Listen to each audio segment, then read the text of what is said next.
Republican State Representative Jared Patterson of Frisco, thank you so much and welcome back to Eye on Politics. Thank you, Jack. So Australia has now instituted this new law that bans kids under 16 from being able to access the major social media platforms. You had a similar bill earlier this year. It almost got across the finish line, but it didn't.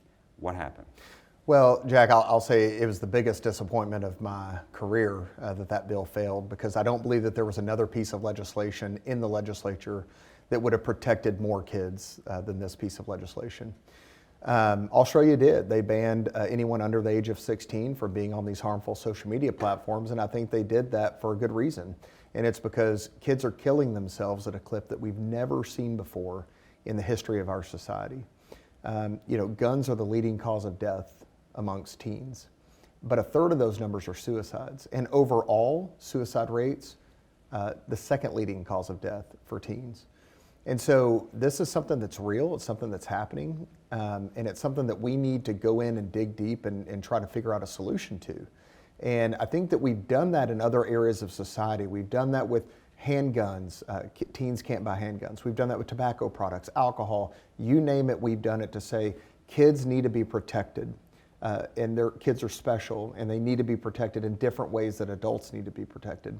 And I think it's time that we put their mental health, their mental well-being on the same platform as their physical health, as we've done with other laws in the state of Texas. How did your legislation differ from Australia's? So ours actually was under 18. So we said if you're a minor in the state of Texas that you cannot have access to these harmful social media accounts. And let's talk about that real quick. Let's talk about what these accounts really are.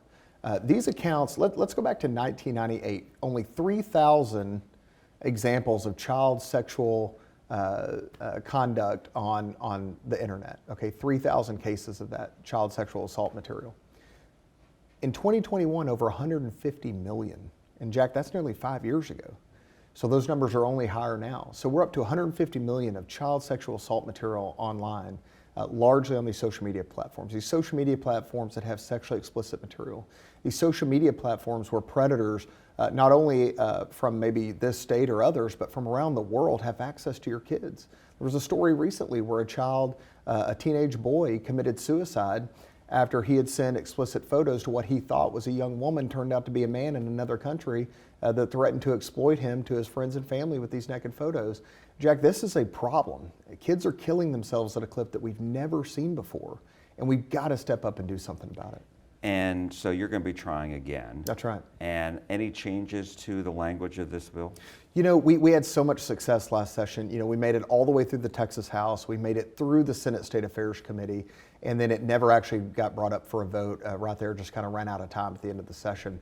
But I do think that we're going to try a different strategy this time. I think we're going to kind of take what Australia did and try to apply that here and say, under 16 instead of under 18.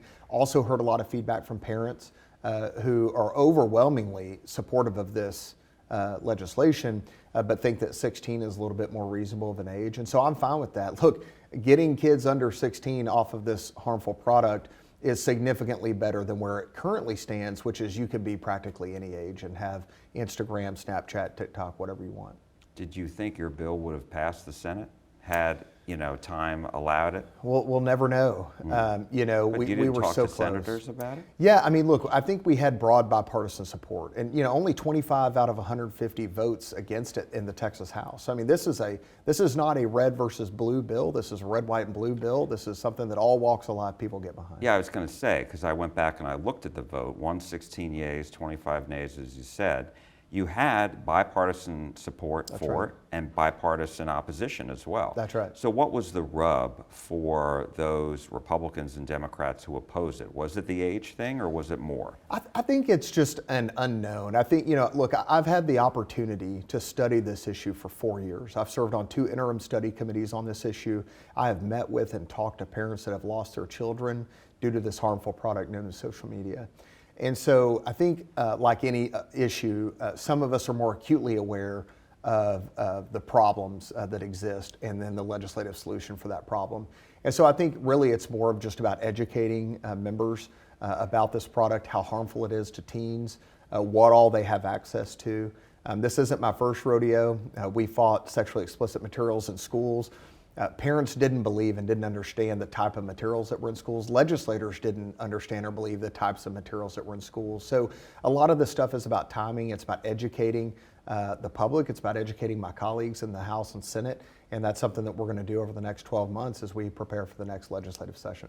Did you receive any legal pushback or threats from the social media companies, big tech as everybody likes to call it? Well, you know, not directly, but I'll tell you this, big tech did not want to show up and testify. They never once answered the call to testify before a Texas House committee. Why not? They don't want to go on the record. Look, they know that these products are harmful.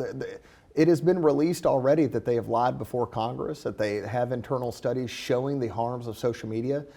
We know that they specifically designed their products to hook their users, to keep them on longer. And what better to hook them by sexually explicit material or other things that are harmful to children that they just can't look away from. We know this to be true, and they don't want to go on the record to do this.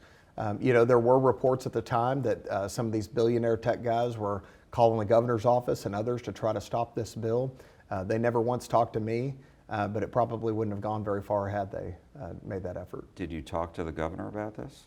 We talked to the governor's staff about it. And where were they on this? Yeah, they were originally supportive of the bill. What do you mean originally? So they came out and said, hey, this is one of the priorities of our session.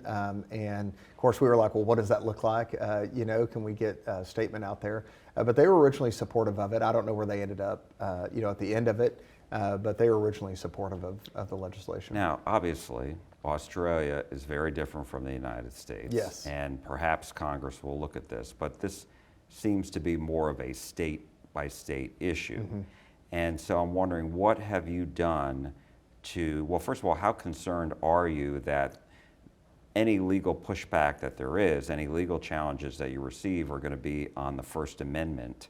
And what have you done to try to make sure that if you are challenged, you'll be on safe legal ground? Well, you know, we fought this issue when we were trying to remove sexually explicit material from schools, and they said, oh, it's a First Amendment issue, that kids have a right to this type of material. But in fact, case law actually says that children do not have, Supreme Court precedent says that children do not have a First Amendment right to obscene content. And we know because X, Snapchat, Instagram, whatever it is, there is explicit content on there. And so maybe we need to reframe this as, you know, we're not banning kids from social media. We're trying to keep kids off adult platforms. You know, we don't allow kids into a strip club or sexually oriented business. We don't allow kids into a liquor store in the state of Texas. The rules are different for children. The rules are different for minors in the state of Texas as it relates to these things. Yet kids have every access in the world right in their pocket through their smartphone, through their smart device, to get on there and see pornography, to see sexually explicit content, to see content pushing drugs, to see content pushing suicide on our kids. And that's why you have record numbers of children killing themselves, committing suicide, or at least harming themselves or thinking about harming themselves. Jack, I looked online right before this interview, and it said that 21% of high schoolers have seriously considered ending their lives. 21%, that's more than 1 in 5 high school students have seriously considered harming themselves. Now we know statistically that girls are more likely to harm themselves than boys. And we know that the problems that social media play a role in that. But we know that boys are 4 times more likely to actually go through with it and to actually kill themselves. Those are the statistics. And for any parent out there, it's not only alarming, I'll tell you, I mean, I have a real fear of this, and I think that all parents should, with the amount of content and the predators that have access to our kids. It is a real fear, and it should be a real fear for all parents in the state of Texas. I mean, what you're talking about is age verification. Yes, absolutely. And it seems like the Supreme Court has upheld that with regard to other legislation in Texas. That's right. We passed a law saying that you can't have pornography websites in the state of Texas unless you verify that all the folks that are on that platform are of age. And that was withheld. That was upheld at the Supreme Court. My good friend Matt Shaheen from in Collin County passed that legislation. I was proud to work with that. I worked with him on that bill a couple of sessions ago. And so, yeah, absolutely. I mean, age verification is a process that we should go forward. And if these social media companies are going to allow this sexually explicit material, this harmful content, to be available to minors, then perhaps they should be shut down altogether. You know, maybe that's what we need to look at, Jack, is if you're going to allow this type of harmful material to be in the hands of minors, maybe you just don't even need to operate here at all. And maybe that's something that we should look at next session. And my last question to you is, we've seen the schools now ban the phones, right? Yes. And have you heard any feedback on that? I'm telling you, Jack, that is one of the most positive things that came out of last session, and we did a lot of great things in the last legislative session. I was proud to join author that legislation with Representative Caroline Fairley, quite frankly, or ironically, the youngest member of the Texas House, who grew up with cell phones, you know, and that sort of thing. I have heard nothing but great news from our educators, from our schools, about the effect that this has had on kids. You know, one of the first Facebook posts that I remember seeing from a teacher on this issue was at the very beginning of the school year, talking about how it's loud in the cafeteria again, and what a wonderful thing that is, because kids are talking to each other, they're looking at each other in the eyes and in the face, and they're talking about things, or you know, they're sharing their experiences or getting to know one another. They're not just sitting there glued to their phone for that time period. And so it is a wonderful thing. I think it's going to help break this addiction that kids have to their devices by not having them for that big chunk of the day.